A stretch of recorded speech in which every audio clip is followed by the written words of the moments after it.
Have you ever felt like you're carrying the weight of the world alone? Well, it's time to lighten the load. Therapy isn't just for when things go wrong. It's a powerful tool for inner healing and growth.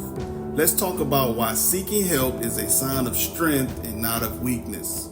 We're on day 13 of our 30-day resilience challenge, and today's topic is breaking the stigma and why therapy is a game changer. With our core values focused on inner healing, along with the definition for us to embody.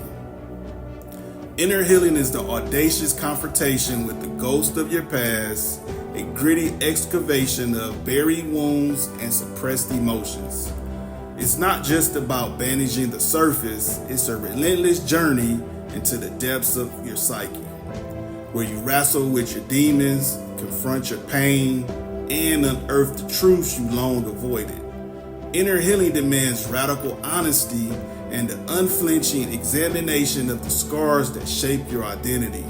It's the fierce act of reclaiming your narrative, transforming suffering into strength, and emerging from the shadows, not just restored, but reborn, made fresh, anew.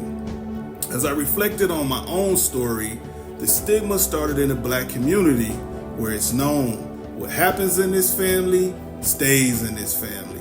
We don't really talk about our problems. We just act like they don't exist. This leads to doing things to numb the pain, like drugs, alcohol, sexual encounters, etc.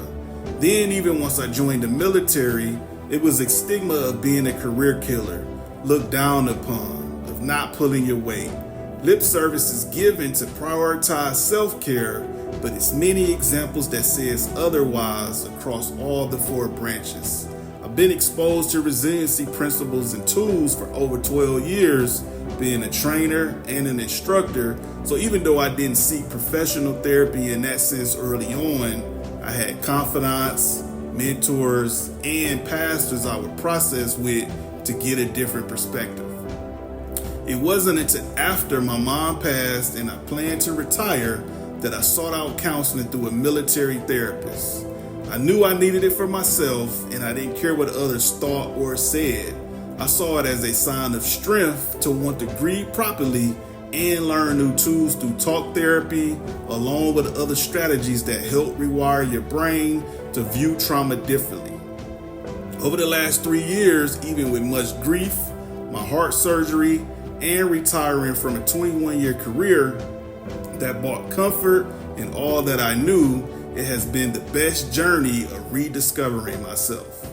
Choosing to embrace the tension, feel all the emotions that were suppressed or unknown due to my upbringing has been both challenging and very rewarding. I would say I'm a huge advocate for various types of therapy and inner healing now.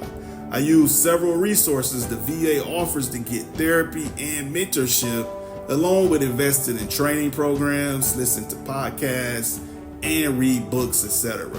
Resources used have been the vet center, that is undocumented therapy unless you want it to be. I see a therapist in the VA hospital, ACP mentorship that helps with mindset, goals, business, etc., as well as Climber Leadership organization that has several levels of courses that specialize in evidence-based science, inner healing, leadership, and business. I took other leadership programs that had their focus on doing deep soul work, realizing leadership potential from within, and philanthropic work. Now I feel I'll always want to be in some type of therapy to stay sharp, process various situations for maintenance, and when crisis arise. It's a process and have opportunities for daily practice to grow and improve that touches every area of our lives. Therapy has been very beneficial with receiving inner healing from 30 years of trauma.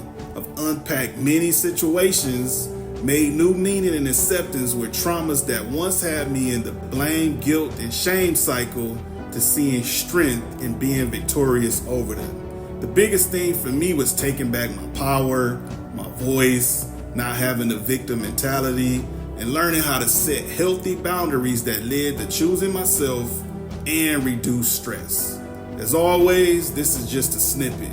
Throughout this month, I'll continue sharing my experiences and insights for building resilience. Together, we'll explore how to rise above adversity and turn our challenges into stepping stones for growth. Commit to stay on this journey with us. There's huge dividends for growth. Also, share with your closest circle that could benefit or add value. And let's empower each other to cultivate resilience in our lives. Now, have you ever thought about giving therapy a try? Share your thoughts and experience in the comments, and I look forward to seeing your response, to have dialogue, or to talk offline. Be sure to stay tuned to my page, and I encourage you to look with intention to be open to therapy. I'm a living witness that this really works, and find one person in your life that you trust and share a vulnerable situation that they aren't aware of or you haven't shared with anyone yet. Tomorrow for day 14, we'll discuss purpose. Have a blessed one, and let's get it.